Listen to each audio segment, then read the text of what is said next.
I will explain you the process of scheduling of talent jobs. There are several ways to schedule talent job. First is using task scheduler, second using cron tab, third using tac. So today I will explain how you can schedule talent job using task scheduler. So to schedule any of the job, first of all you have to build that job. How you can build it? Right click and click on build. Click on finish. So now open the path where you have taken the build.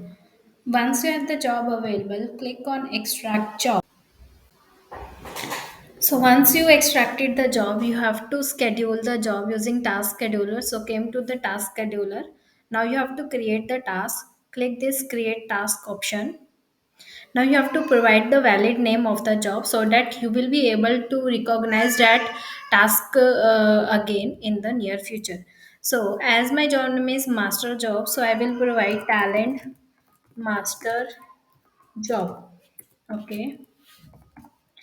Now we have to set the trigger button, like at what time and on how you want to run your job, either on daily basis, weekly basis, monthly basis, or you want to repeat that job after 2 days, 3 days or so. So click on new button.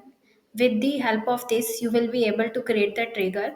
I want to schedule my job on daily basis. So here we have to provide the time.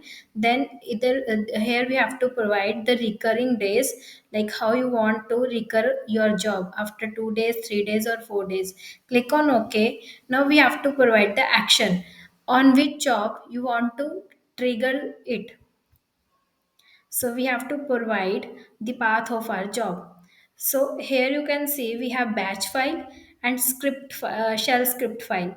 So to schedule your job using task scheduler, you have to choose the batch file. If you are scheduling your job using cron tab, then you have to schedule this shell file.